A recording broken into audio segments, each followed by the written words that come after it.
Une clause sociale d'insertion, c'est un dispositif juridique qui permet de faciliter l'accès à l'emploi du personnel éloigné pour des appels d'offres publics.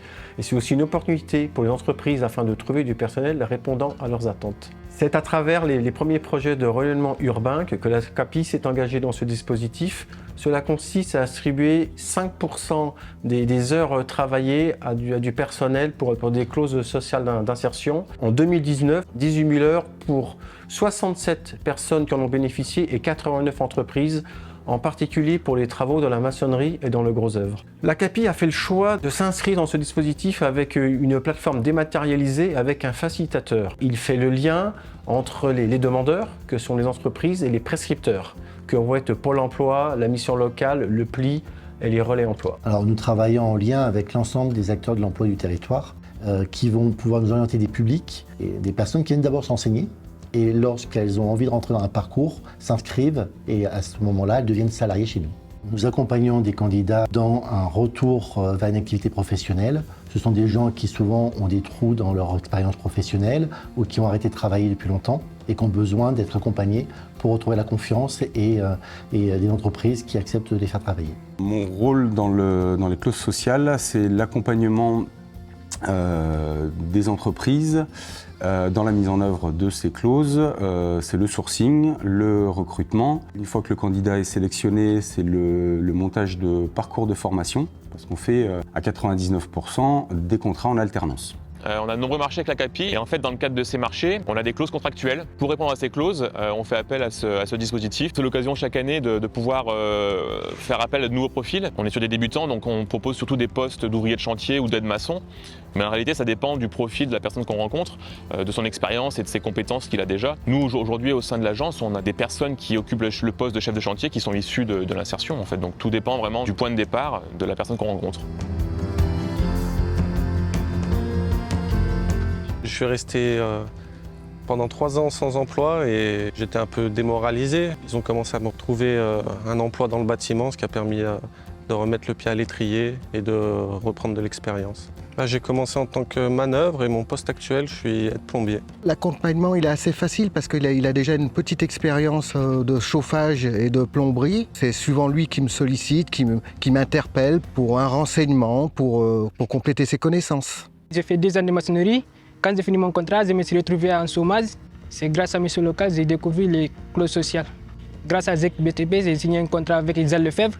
Là, j'ai fait 3 semaines au chantier, 1 semaine à l'école. Tout se passe très bien avec toute l'équipe. Ils m'ont appris pas mal de choses. C'est très agréable de travailler avec lui, il est toujours à fond, quoi. Moi, je réponds à tout ce qu'il me demande. J'ai pas du tout de souci avec le fait de lui apporter de la connaissance. On a été en lien avec lui par le biais de la mission locale. Il a été présenté du coup à l'entreprise Jean Lefebvre, fait l'affaire et puis aujourd'hui donc il a fait un contrat de professionnalisation. Il a passé donc un titre professionnel de maçon VRD.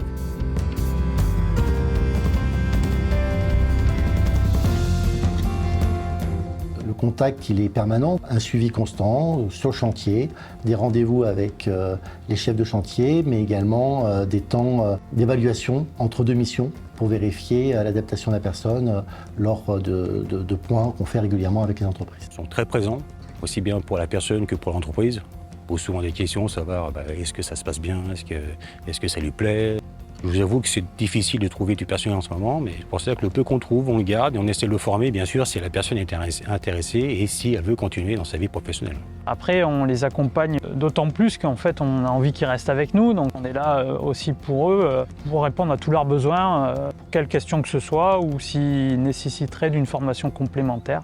Si la personne est professionnelle et puis ambitieuse, bien sûr il peut évoluer, il peut passer en un petit chef d'équipe, avoir un véhicule, prendre 2-3 chantiers et voir pourquoi pas peut-être passer statut au-dessus sur encadrement, cadre, chef de chantier.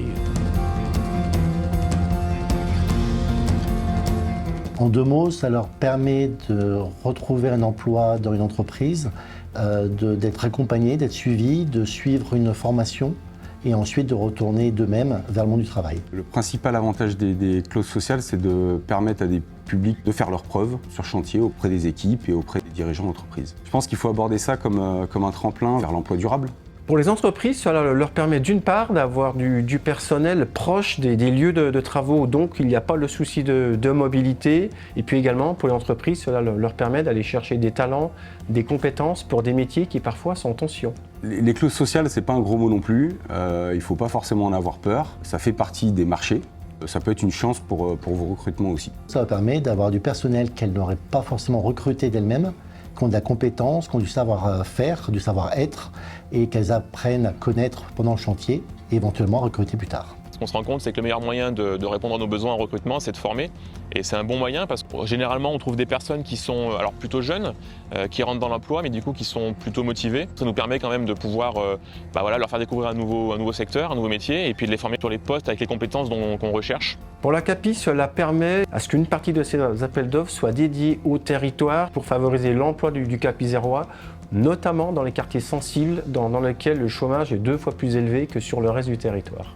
Les perspectives, c'est tout d'abord l'application de la charte qui a été signée de 2014 à 2024, qui vise donc toujours à fournir 5% des heures travaillées pour les chantiers de renouvellement urbain.